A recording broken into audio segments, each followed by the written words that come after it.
हमने last lecture में देखा था हिंदी के समता की और जो दूसरी कई थी लास्ट पोएम थी और जिसके कवि थे मुकुटधर पांडे। तो उन्होंने इस कविता में क्या बोला था कि जब प्रकृति में परिवर्तन होता है, मतलब जब बदल होता है, वह हेमंत ऋतु चला जाता है दिसंबर और नवंबर का जो महीना, उसके बाद जो शिशिर ऋतु आता है जनवरी और फेब, तो इस ऋतु में प्रकृति में कैसे परिवर्तन होता है और इस परिवर्तन के कारण जो जानवर होते हैं, जो मतलब जो रास्ते पे सोते हैं, उनको शिशिर ऋतु में किस प्रकार की हालत या फिर किस तरह की परिस्थिति से गुजरना पड़ता है, फिर कैसे सामना करना पड़ता है उस परिस्थिति से, और उसके विरुद्ध जो श्रीमंत लोग या फिर जो धनिक होते हैं तो वो लोग क्या किस तरह से इस शिशिर ऋतु का आनंद लेते हैं और किस तरह से अपनी जिंदगी में मजे लेते हुए मौज मस्ती करते हुए अपना पल व्यतीत करते हैं।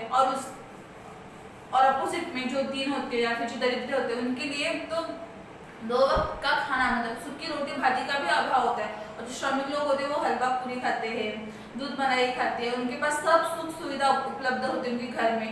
और जो गरीब होते हैं वो कैसे झोपड़े में रहते हैं जिसके पास थोड़ी सी भी सुख सुविधा नहीं है।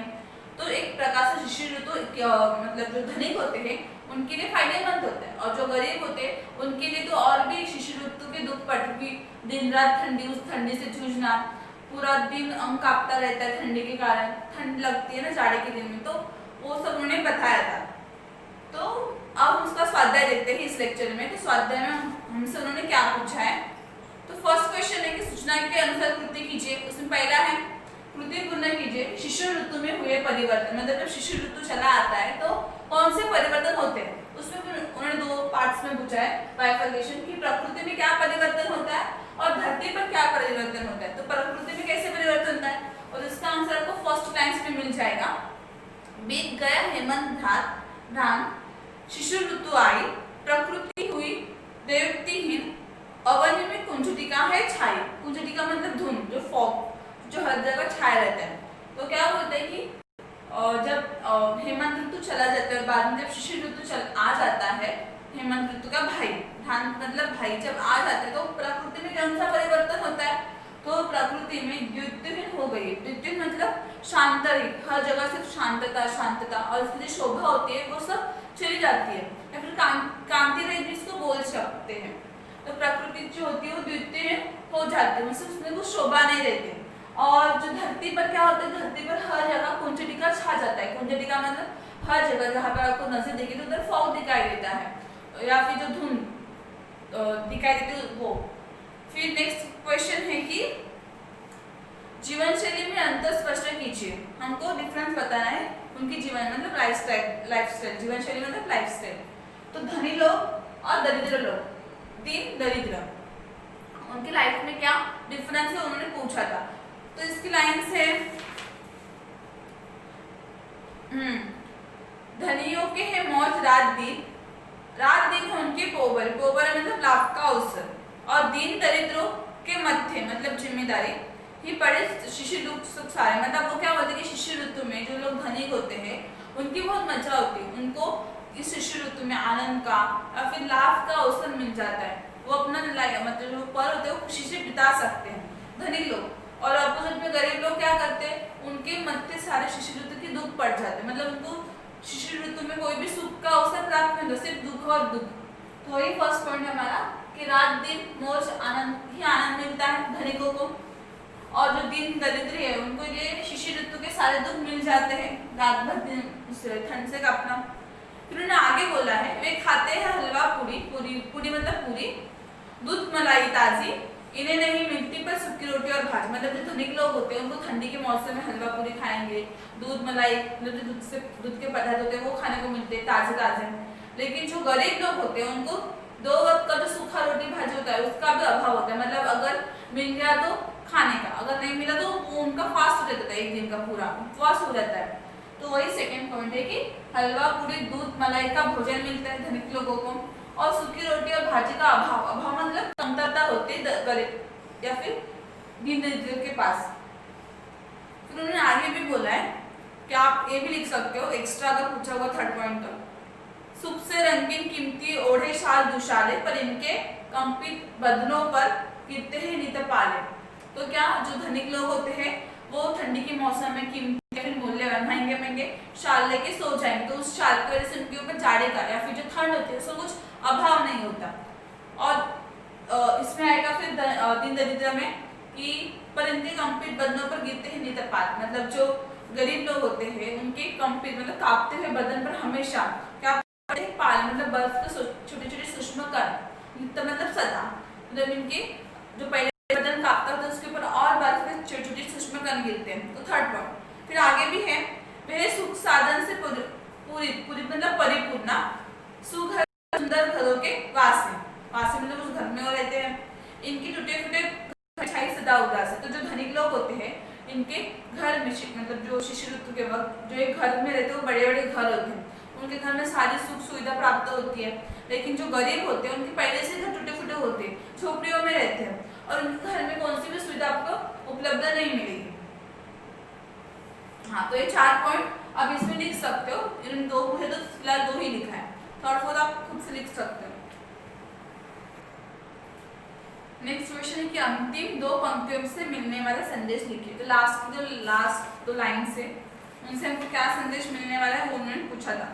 तो हमको भाई का करना उपकार नहीं क्या होगा, भाई पर भाई का कुछ अधिकार नहीं क्या होगा। तो इसमें कवि मुकुटधर पांडे क्या बोलते हैं कि जब कोई भी मनुष्य जाति में जन्म लेता है या फिर पैदा होता है तो उसके उत्पन्न होने के कारण हर एक मनुष्य में भाई भाई का नाता जो होता है वो ऑटोमेटिकली निर्माण हो जाता है या फिर तैयार हो जाता है। जो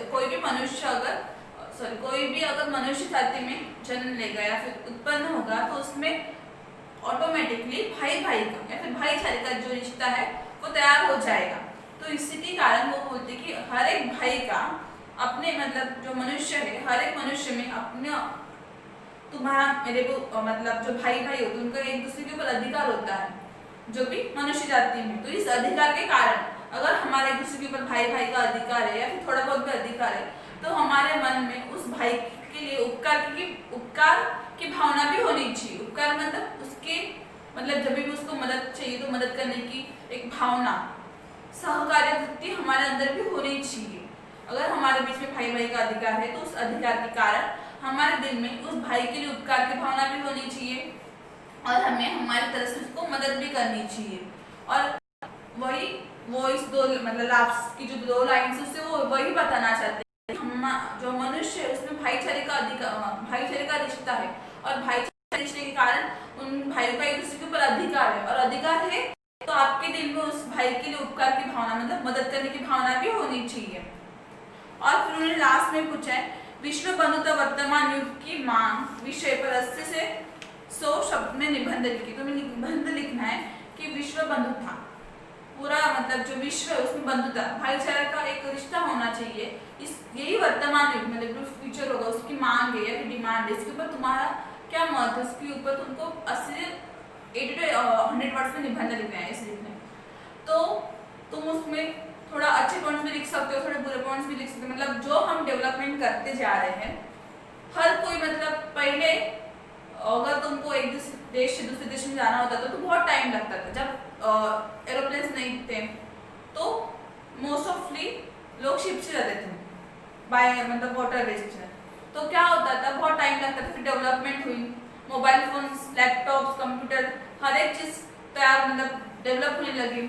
तुरंत हम 1 मिनट में किसी के साथ भी बात कर सकते हैं, कॉल कर सकते हैं और फिर वीडियो कॉलिंग जैसे तुमको चाहिए वैसे हम सामने वाले के साथ बात करते थे। 1 मिनट में जीमेल, ईमेल वो सब जो बातें हैं वो इस जागतिकीकरण या फिर डेवलपमेंट के साथ ही साथ हुई।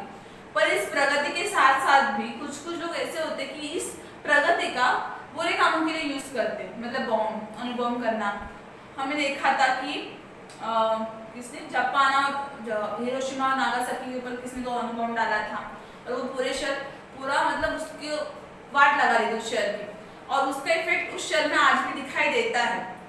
तो कोई लोग होता है तो उसका गलत वे में भी यूज करता है उस डेवलपमेंट का। तो इसके लिए मतलब हम जो डेवलपमेंट करते हैं उसका सही यूज करने के लिए हर एक देश में या फिर हर एक लोगों में भाईचारा का एक भावना होनी चाहिए या फिर रिश्ता होना चाहिए। ताकि क्या होता है कि किसी भी देश में अगर कुछ भी हो जाए तो हर एक देश में इफेक्ट होता है। अगर हमने अभी भी देखा स्टार्टिंग किससे हुई थी? कोरोना की चीन से। मतलब इसका इफेक्ट जो है वो हर एक वर्ल्ड इकोनॉमी में दिख रहा है कि हर एक देश में बहुत अभी बेकार हालत हो रही है। लॉकडाउन की वजह से हर एक का जो इकोनॉमी है वो गिर गया है। तो किसी भी देश में अगर कुछ होता है तो हर एक वर्ल्ड उससे इफेक्ट हो सॉरी हर एक देश उससे इफेक्ट होता है कि सबके ऊपर असर होता है। इसलिए कवि बोलते हैं मतलब सॉरी इसलिए विश्व बंधु था, मतलब हर एक के मन में भाईचारे के लिए भाईचारा या फिर भाई भाई का रिश्ता बनाना एक वर्तमान की मांग है। वर्तमान में इस मतलब डिमांड करते हैं वर्तमान में कि भाई भाई का रिश्ता होना ही चाहिए। तो इसके बाद आपको 80 to 100 वर्ड्स में निबंध लिखना है। तो आप भी लिख सकते हो, थोड़ा सोचो, नहीं मिलता है तो गूगल पे जाओ।